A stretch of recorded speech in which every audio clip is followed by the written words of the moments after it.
Баршаңызға қайырлы кеш. Сіздерге уәде еткенімдей, бүгін үй жағдайында жасалатын донердің рецептісімен бөлісемін. Менің каналыма тіркеліп, лайк басып, комментарий қалдыруды ұмытпаймыз. Ең алдымен біз осындай көкөністерді жақсылап тазалап жуып, бірнеше бөліктерге бөлеміз. Мен ірімшік пайдаландым, арасына қосуға өте дәмді болып шығады. Енді соусын дайындаймыз. Ол үшін бізге осындай майонез, кетчуп және горчица қажет болады. Осы үш затты жақсылап араластырамыз. Сол кезде бізде өте дәмді соус шығады. Естеріңізде болса, мен бургер жасаған кезде дәл осы соусты пайдаланған болатынмын. Енді лавашты осылай қойып, мен лавашты қолдан пісірдім. Мен келесі видеомда осы лаваштың қалай пісіру керек жолын көрсетемін. Өте оңай, өте дәмді болып шығады.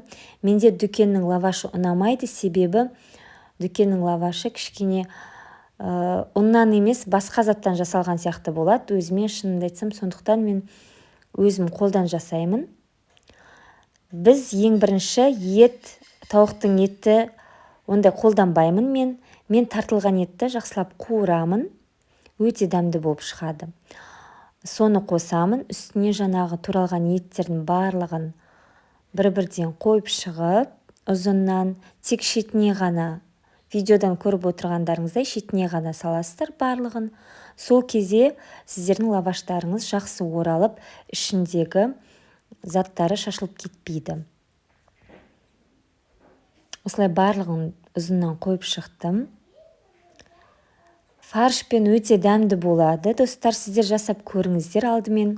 Менің алдында бір сондай танысым осылай жасаған кезде таң қалған болатын. Донердің арасына фарш қосады ма деп. Мен қосамын.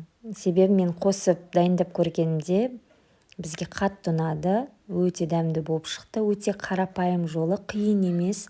Сондықтан сіздерге де мен кеңес етемін. Жасап көріңіздер дәл осылай. Мен тауықтың етінен де жасап көргенмін, еттен де жасап көргенмін, бірақ ең қатты ұнағаны осы қуырылған фарштан жасалған донер үй жағдайында.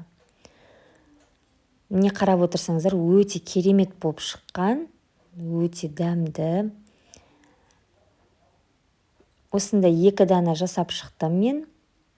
Енді мен келесі видеомда осы лаваштың жасалу жолын көрсетемін, яғни лаваштың өзінің қамырын. Сондықтан мен келесі видеомды күтіңіздер міндетті түрде. Осы рецептпен жасап көрулеріңізге мен сіздерге кеңес беремін. Сіздермен болған Ақбота, келесі видеода кездескенше.